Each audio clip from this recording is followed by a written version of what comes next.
संस्कार से क्या आशय है, उसके उद्देश्य एवं महत्व की विवेचना करें। Semester 2 ethics and values in ancient Indian tradition का ये बहुत ही इंपॉर्टेंट सवाल है, जिसे मैं आपको एक आसान नोट्स के साथ आसान भाषा में समझाऊंगा। अगर मेरा ये नोट्स आपके लिए हेल्पफुल हुआ तो मेरे चैनल को सब्सक्राइब करें, वीडियो को अधिक से अधिक लाइक एंड शेयर करें। चलिए दोस्तों, आंसर को डिस्कस करते हैं। संस्कार का अर्थ है शुद्धिकरण। शुद्धिकरण इसलिए दोस्तों क्योंकि संस्कार के कारण ही लोग अपने आप को शुद्ध समझते हैं और मानते हैं। संस्कार का तात्पर्य उन धार्मिक कार्यों से है जो किसी व्यक्ति को अपने धर्म का पूर्ण रूप से योग्य सदस्य बनाने के उद्देश्य से उसके मन, कर्म, शरीर को पवित्र करने के लिए किए जाते हैं। आसान भाषा में समझे दोस्तों तो संस्कार के कारण ही लोगों का मन, कर्म और शरीर सब शुद्ध हो पाते हैं। अगर संस्कार ना हो तो लोगों का ना मन शुद्ध होगा, ना उनका कर्म शुद्ध होगा और ना ही उनका शरीर शुद्ध होगा, यानी पवित्र होगा। प्रत्येक धर्म का अपना अपना अलग अलग संस्कार होता है। जैसे हिंदुओं का अलग संस्कार, मुस्लिमों का अलग संस्कार, ईसाइयों का अलग, बौद्ध का अलग, जैन का अलग। क्योंकि दोस्तों संस्कार का जो नियम बनता है वो धर्म के अनुसार बनता है। प्रत्येक व्यक्ति अपने धर्म के अनुसार कर्म करता है और अपने संस्कारों का पालन करता है, क्योंकि धर्म ही सिखाता है संस्कार के द्वारा कि हमें कैसे कर्म करनी चाहिए और लोग उसी का पालन करते हैं। प्राचीन भारत से ही यानी पुराने समय से ही संस्कारों का मनुष्य के जीवन में विशेष महत्व है। आसान भाषा में समझा जाए दोस्तों तो संस्कार का लोग पुराने समय से ही पालन करते आ रहे हैं और उन्हीं संस्कारों का आज हम लोग पालन करते आ रहे हैं और इसका बहुत ज़्यादा हम लोग महत्व भी देते हैं। संस्कार जो शब्द है दोस्तों, ये संस्कृत की क्री धातु में सम तथा अन प्रत्यय लगने से बना है। इसका अर्थ होता है उचित रीति से क्रिया करना, मतलब सही तरीके से काम करना या शुद्ध करना। जैसा कि हम लोग पहले से जान रहे हैं कि संस्कार का मतलब होता है शुद्धिकरण यानी शुद्ध करना।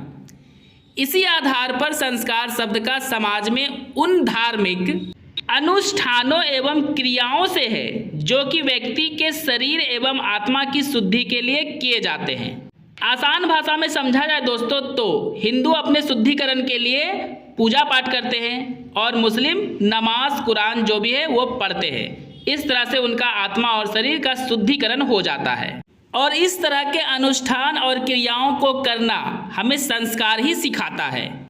प्रत्येक धर्म में संस्कार को अलग अलग रीति रिवाजों द्वारा अपनाया जाता है, क्योंकि जिसका जो धर्म होगा उसका संस्कार उसके धर्म के अनुसार ही होता है। दोस्तों हिंदुओं में संस्कारों को बहुत महत्व दिया जाता है।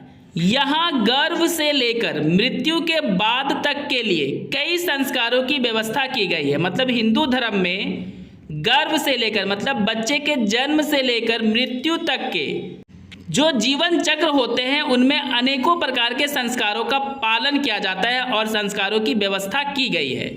संस्कार कितने होते हैं इस बात को लेकर शास्त्रों में अभी तक मतभेद है। मतलब सभी लोगों का अलग अलग मान्यता है संस्कार को लेकर कि कितने संस्कार होते हैं, किसी का भी एक राय नहीं है।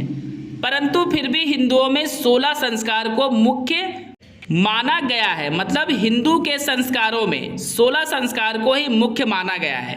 इसी प्रकार ईसाइयों के यहाँ जब तक बपतिस्मा नहीं हो जाता तब तक वह ईसाई नहीं माना जाता। यह ईसाइयों का एक संस्कार है। इसी प्रकार मुसलमानों में मुसलमानी का या खतना, जिसको हम लोग मुसलमानी बोले या खतना बोले, मुख्य रूप से होता है, तभी वह मुसलमान कहलाता है। तो ये मुस्लिमों का संस्कार ही है दोस्तों। और बात अगर हिंदुओं की जाए दोस्तों तो उपनयन संस्कार बहुत महत्वपूर्ण होता है हिंदुओं के संस्कारों में। इसके बाद आते हैं विवाह, गृहस्थ, वानप्रस्थ एवं संन्यास। ये सभी संस्कार ही है और इन सभी संस्कार का पालन हिंदू धर्म के लोग ही करते हैं। अब दोस्तों हम लोग संस्कार के महत्व एवं उद्देश्य की चर्चा करेंगे। पहला है दोस्तों, संस्कारों का जो उद्देश्य होता है वो ऐतिहासिक महत्व को बनाए रखता है। मतलब संस्कार को हम लोग पुराने समय से मानते आ रहे हैं, इसलिए इसका ऐतिहासिक महत्व होता है। सामान्यतः व्यक्ति संस्कारों का पालन इसलिए करते हैं कि उसके पूर्वज भी ऐसा करते थे। ऐसा इसलिए दोस्तों क्योंकि हमारे पूर्वज ही संस्कारों को बनाए और उसका पालन किए और आज हम लोग उसका पालन कर रहे हैं।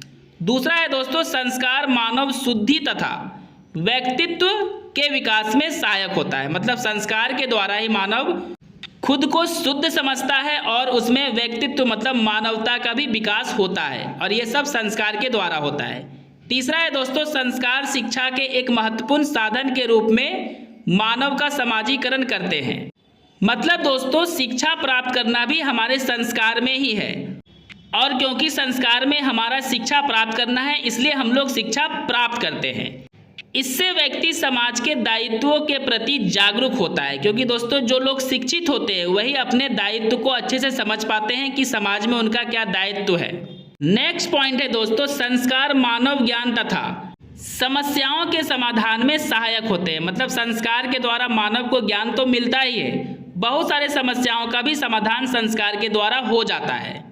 नेक्स्ट पॉइंट है, संस्कार नैतिक गुणों जैसे दया, क्षमा तथा समर्पणता के विकास में सहायक होते हैं। मतलब संस्कार के द्वारा ही हमारे अंदर दया की भावना, क्षमा की भावना और समर्पण की भावना का विकास होता है। दोस्तों मेरा ये नोट्स अगर आपके लिए हेल्पफुल हुआ है तो मेरे चैनल को सब्सक्राइब करें, वीडियो को अधिक से अधिक लाइक एंड शेयर करें। अब आपको पैराग्राफ चेंज कर लेना है और लिखना है संक्षेप में, संस्कार भारतीय सांस्कृतिक जीवन व रीति रिवाजों को बनाए रखने का एक जरिया है। मतलब संस्कार के द्वारा ही हम लोग भारत के रीति रिवाजों को अभी भी जिंदा बनाए रखे हैं। संस्कारों का उद्देश्य ऐतिहासिक परंपरा को बनाए रखना है। ऐतिहासिक परंपरा जैसे दोस्तों हम लोग जो पूजा पाठ करते हैं, मुस्लिम लोग जो नमाज पढ़ते हैं और भी जो लोग अपने अपने धर्म के अनुसार करते हैं, ये संस्कार के द्वारा ही हमें सिखाया गया है। प्रत्येक धर्म का संस्कार अलग अलग होता है, संस्कार से ही व्यक्ति की पहचान भी होती है।